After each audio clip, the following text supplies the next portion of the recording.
Early one morning in March 2026, I set out with the rising sun and made my way to Canvey Island to board a boat called Lady Emz alongside a dedicated group of volunteers from Project Redsands. We were heading out to the enigmatic Maunsell forts, built in the Thames Estuary in 1943 at the height of the Second World War and named after their designer Guy Maunsell. These forts were constructed to protect London and its vital shipping lanes from German bombers, mine layers and fast attack E-boats. Despite their remote location, every effort was made to provide home comforts for the men stationed there. Made from reinforced concrete and armour plate, these remarkable structures stood sentinel in the Thames Estuary until their abandonment in 1956. These forts have long captured my imagination, so I was excited to finally visit them and to learn more from the Project Redsands team, whose mission it is to preserve and restore them, bringing their story back into the limelight. So I'd like to invite you to join us on this voyage to discover the forts, see the Project Redsands team at work, and to find out how you can get involved.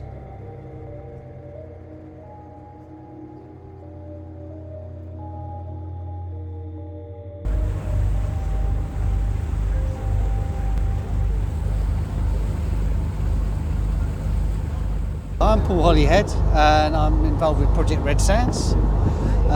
Interestingly, my dad served out on the forts during the war as a radar operator, something I discovered a few years back, and I've been involved for about sort of 3 years now. But originally they were built to counter the sort of magnetic mines that were being dropped by the Luftwaffe in the Thames Estuary, causing trouble with shipping. So a guy called Guy Maunsell come up with a few proposals to build a number of forts. First of all, we designed a naval fort, which is like 2 cylinders and a deck on the top, radar and 2 guns and a couple of Bofors guns. And they were built up at Gravesend and then sort of floated out and sunk back in sort of late 42, 43. And then he came up with the idea of the army forts, which are basically like a anti-aircraft site at sea. They're actually positioned exactly how they will be on land. So you've got like 4 guns, predictor and radar, etc., and searchlight. And it's all set up like that. And again, they were built as like Oxford frame bottoms, big tubes, and then the big steel house at the top. And when they situated the gun on the top of them. They were quite fascinating, really, from a sort of engineering and whatever point of view. And they shot down about 30 planes and about sort of 30 odd doodlebugs, and obviously they also stopped the Germans dropping mines into the Thames Estuary, which was a major problem earlier in the war. Yeah, I mean, it's a fascinating thing, you know. They're very sci-fi, I think, but yeah, it's, you know, we've got to sort of try and preserve history. So if anyone wants to get involved and get in touch with us and come and help, you know. Project Redsands was started about sort of 25 years ago, some chaps. And they basically got some sponsorship of Molam to put a new landing stage in so they could do up one of the towers, and that's been sort of going all along since then. But obviously it's quite difficult to get out there and a little bit precarious. You've got to have the right boat and the right equipment to get out. You know, we've just been trying to get sponsorship, people interested to sort of repair the towers, which we're now doing. We're doing various things out there, repairing some of the handrails and, you know, going to paint them up and put some new windows in. And then maybe one day we can restore some of the other ones, but we're just concentrating on one tower at the moment, which is Gun Tower 1. Thanks, Paul. And so today, what's going to be happening out there today? Basically, we're going to do some tidying up. We've got some handrail and rail to go up on the top parapet you used to have where the gun was fitted, like what they call plastic armour, which was basically 2 sheets of steel with a certain type of aggregate in it, stones off a beach with tar in it, and that was like to stop shell splinters and things like that. But it's obviously, because it's thinner, it's rusted away and fallen apart, so we're going to, for safety's sake, replace all that. And we've been popping rivets, and we've devised a thing, I've been made up machine to do it and everything like that. We're just going to replace it with some steel we got donated from a company, and then we're going to put some board up there to mimic the armour. We've got handrails and things to do inside, but there's a lot of tidying to do.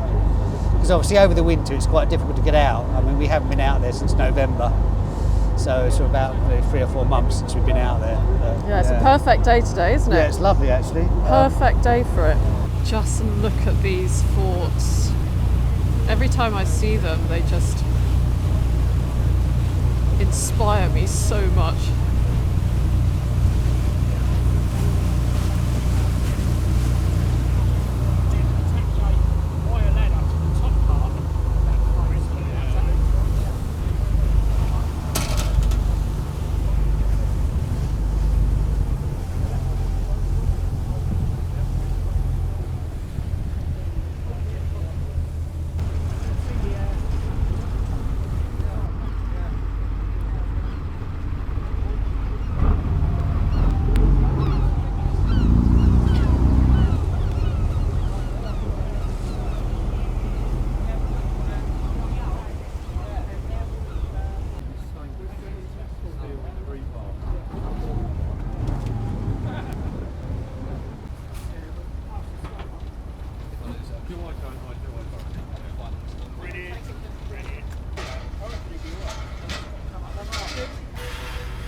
Was the last that they ever saw of the party. Are they off to Ramsgate to get chips? Yeah.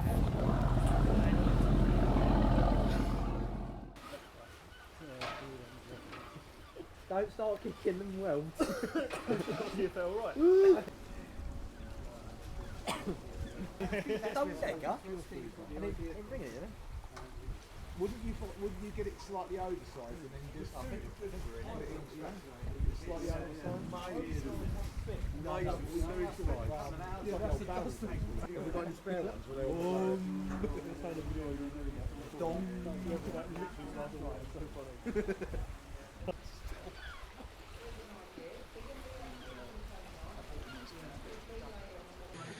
Ready when you are, Nicola.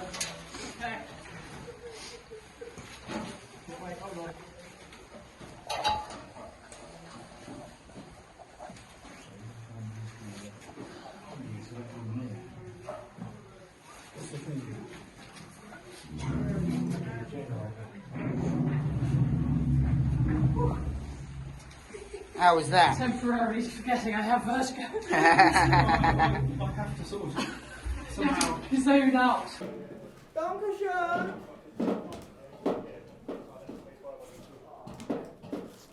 Oh, hello.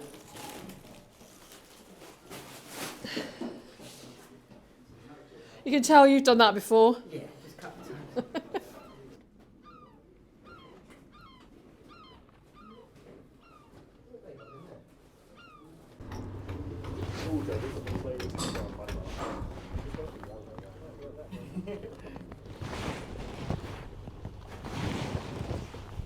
So we're now on gun tower 1, Redsands. That's the gun mounting here. Your 3.7 inch anti-aircraft gun would have sat here. That's the control tower. And then over there is Botha's Tower, which has got Redsands Development Corporation written on it, if you can see. Oh yes, I can, on the side. Someone done that quite a few years back. I think it might have been in the 60s. And then obviously there's another gun tower further on the other side of the control tower. Yes. That's another gun tower like this. There's actually some of the windlass left up there or something. And then on the other side of that is the searchlight and generator tower. Which is quite interesting. But my dad would have been on the control tower with the radiator.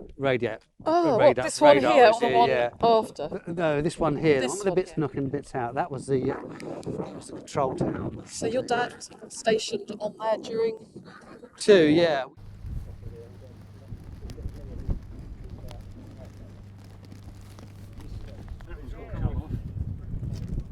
We've got a grinder.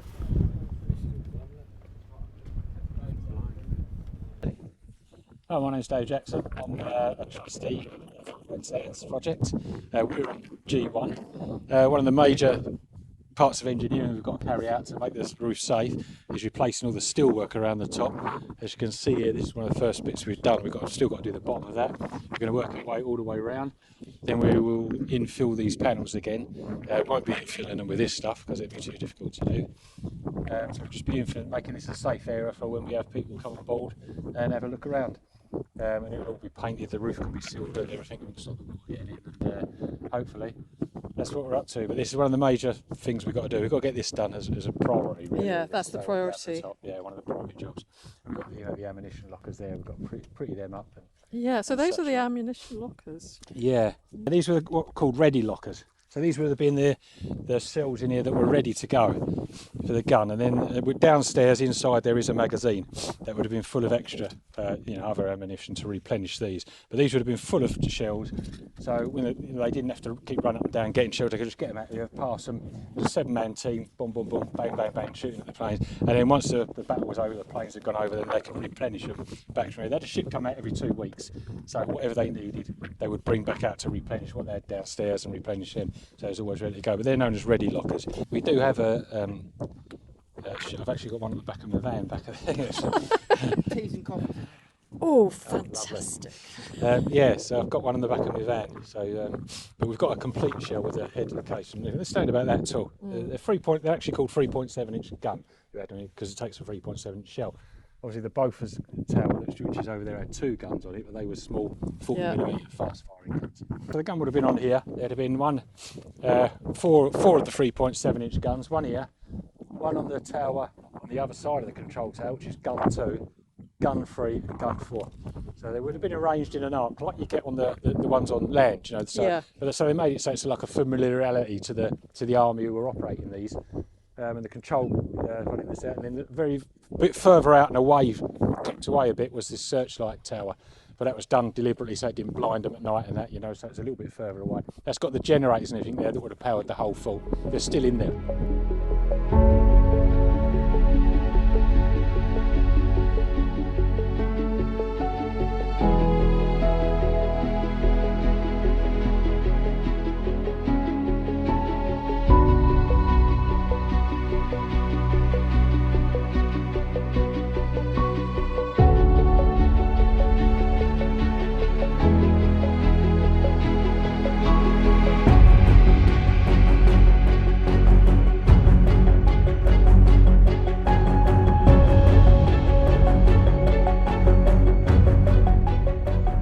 Okay, well, we've just got the first bit of steel up over there, the chaps have put up.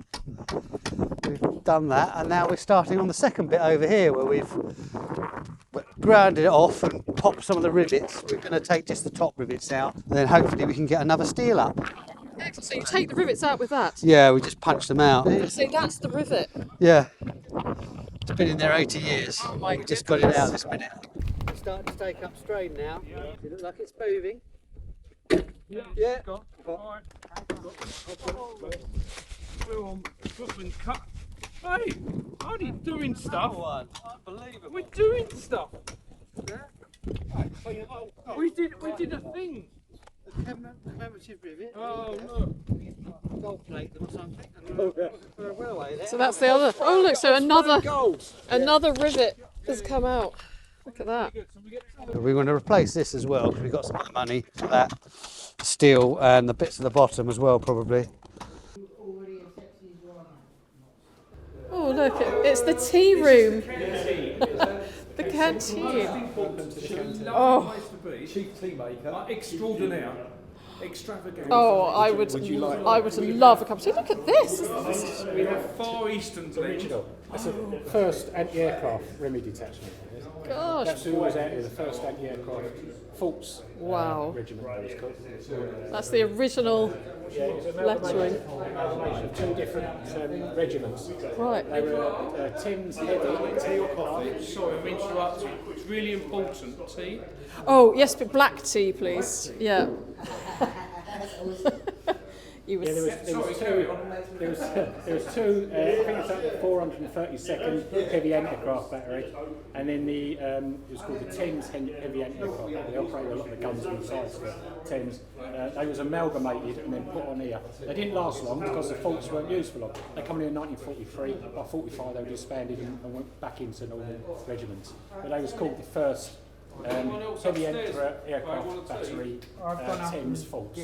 perfect. So there's not a lot of information about them online. I've been trying to find a bit of information about the people, about the human stories, but I've been on to the Remy Museum. Yeah, that's the Royal Electrical Mechanical Engineers. Yeah. I've been on to them. I've literally, only the other day, I got a reply back from a lady where she said they've got a big queue of people asking information, and they will get to us, but they can dig out and see what they can find. Yeah. They said if we can just give them a bit of time, they should be able to give us some answers as to some of the regiments that were out here. Yes. And every regiment had a war diary.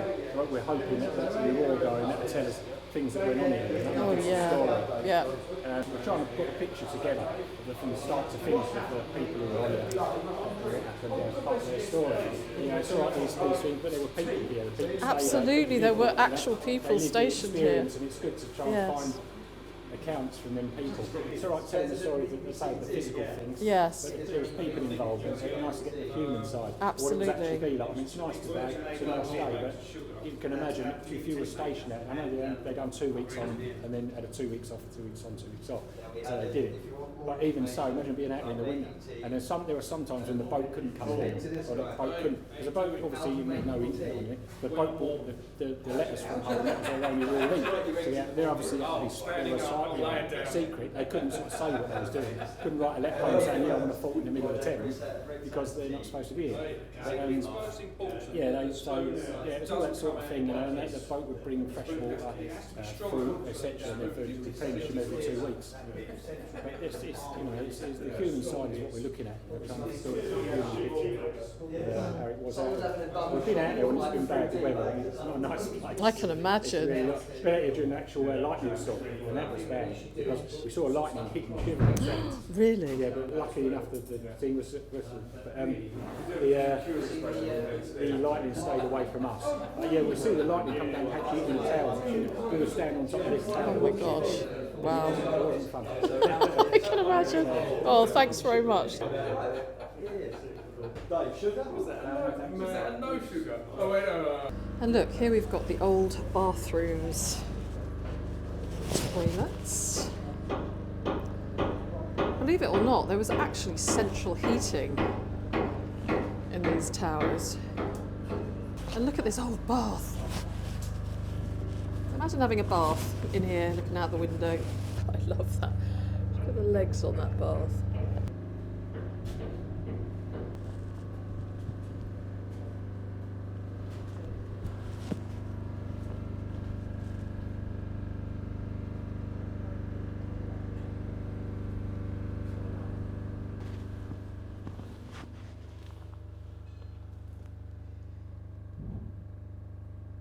So we were in here earlier. This is where the tea station is.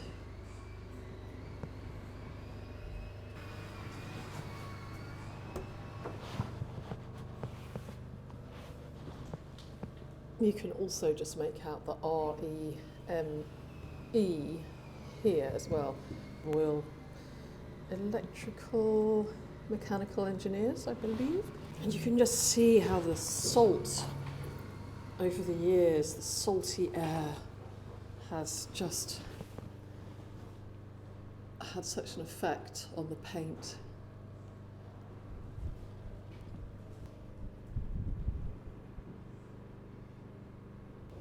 Now, last time I came onto the forts, I was tidying up this room, so it does actually look quite tidy. But I'm sure somebody's done it since the last time I did it. I remember seeing this little chap here. That must have been here maybe when the pirate radio station was here. Hi, I'm Adam, Project Redsands member, and the purpose of taking some of these panels off, not all of them, but the damaged ones and the ones that have ended up looking buckled like poppadoms is basically we're going to save these and turn them into saleable charity artefacts with the Project Redsands logo. So we'll divide them up off-site into sizable pieces. Such a good idea. Yeah, so A4, A5 and A6. Obviously A6 being picture postcard size. We'll get more of them, but I mean, it's going to be a limited number. Basically what's happening here is we're going to replace like for like. So back on these Second World War battens, and with the same sort of clouts, we'll put, you know, sealed hardboard, paint it up again in the wartime colours. But these valuable pieces, they're not to be chucked away. Is that hardboard? Yes, it's wartime hardboard. Obviously, like, you know, this patina here is 80 years of salt and sun and heat and, you know, freezing cold. It's done incredible things, which will make very aesthetic, saleable items. One would hope. Try and raise some charity money. But the thing is to get them off and not knacker them too much. You know what I mean? And then divide them up off-site. Yeah. So a lot of it is fine. I mean, you know, there's no problem. But the ones we have taken off, we've carefully agreed that, like, you know, that would be best if we're going to turn this into an offshore visitor attraction. Some of the rooms would look more like they did in the Second World War, with areas that kind of, you know, production values, basically. The production values everywhere. Some call it rust. But yeah, I'll try and get this off without falling out the window. Oh, please don't fall out the window. But I'm glad you've got your life jacket on. Yeah, I'm going to keep that on. I mean, they're half rotten. There we go. Oh, well done. Success. Yeah. But that's the idea. Shall I put it on the floor? Yeah, thanks. These are valuable assets, not just junk. That, I think, is cloth tape, so we'll replace... Oh, yes, it is. Yeah, you're right. Yeah, 80-year-old... I mean, it's like, you know, it's just brittle. Yeah. 80-year-old cloth tape. Well, we'll get some new cloth tape. I think we can afford that. But yeah, that's what I'm doing. I've got my work cut out, but luckily we've got enough bits, you know?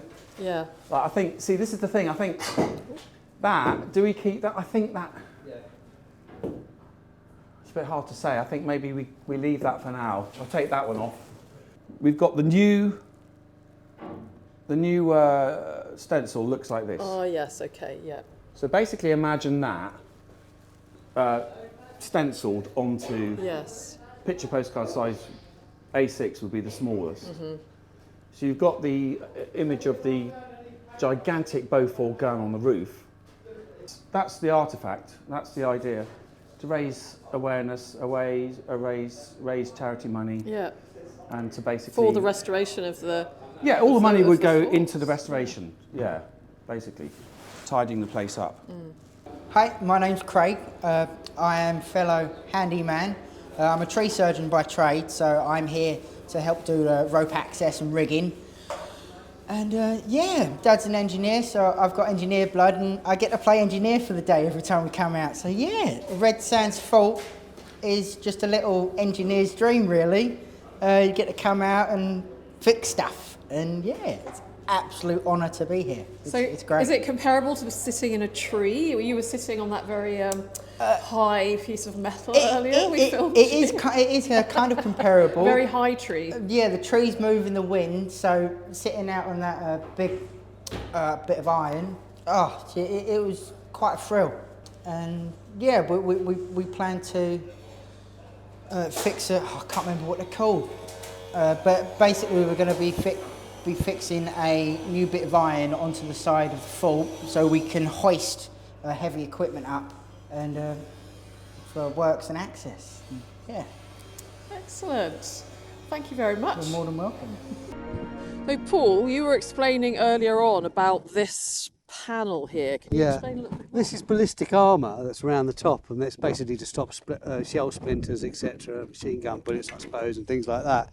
It's quite interesting because what it is made of is like thinner steel. It's probably about, I'd say, 1/4 inch steel either side, and then they've got all these stones inside which were taken off a particular beach. They actually tested to see what was the hardest stones they could get hold of, Really? apparently.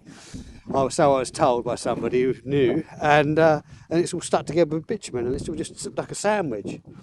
And that basically is what that ballistic armour was, and it was to protect from shell splinters and things like that, and the thing getting shot up, so it's sort of armoured. So And sorry to interrupt. Yeah. So if something was to hit that, then it would. Yeah, a shell lot. splinters, something like a shell exploding. Some of the German planes had explosive 20mm and things like that. It may have helped. Well, it probably wouldn't have stopped something like that, but certainly shell splinters from like bombs or smaller caliber bullets, it probably would have stopped it, because it would have hit that steel on the outside, and then just been sort of, all the energy would have been absorbed.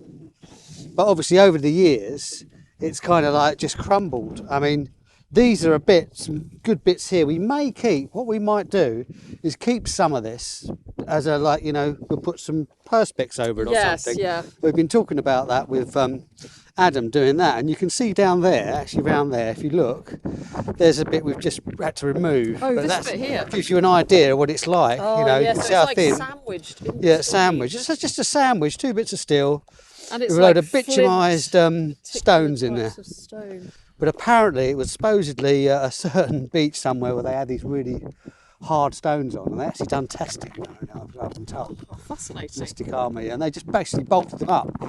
And when you look at the ammunition lockers, they were also covered with the same stuff on the outside. You can see that on there. And the 3.7 shells used to fit into there. And they're quite long. We've got a couple of examples.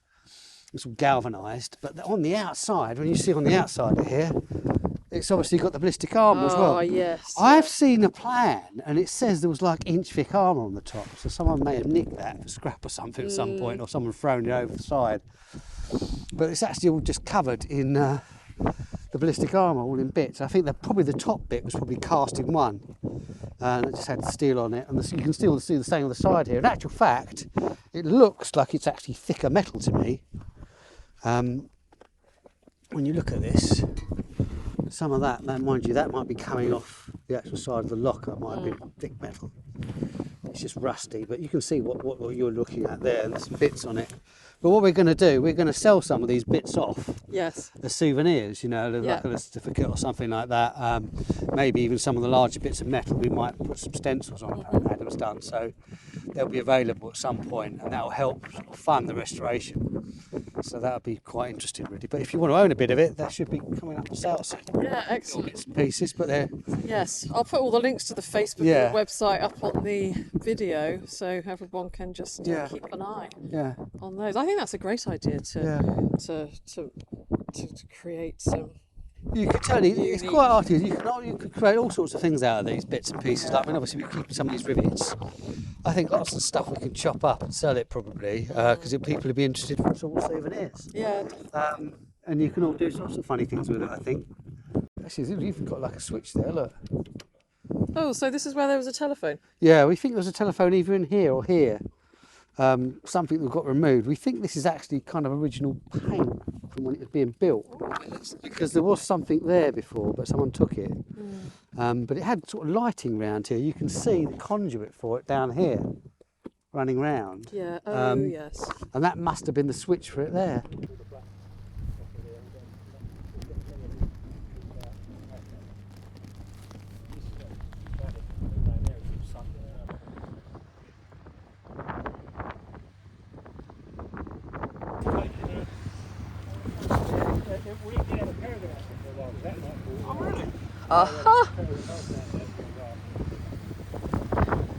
Is it another wildfowl? Sorry. Yeah, it's a racing pigeon.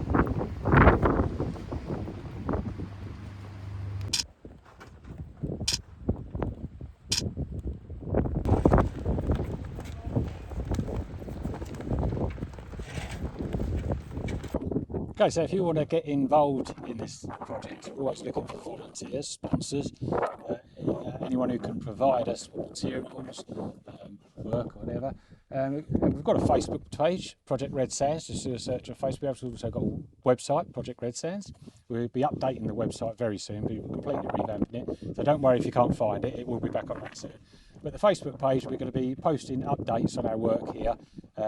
And also information videos on the various aspects of the fort, the different towers, the different guns, the people that worked on there, and the way they worked, and the way people who are stationed out here, and basically everything you want to know about the towers. If you go on Facebook page, you want to know something, ask us on Facebook page, and we'll let you know if we know the answers.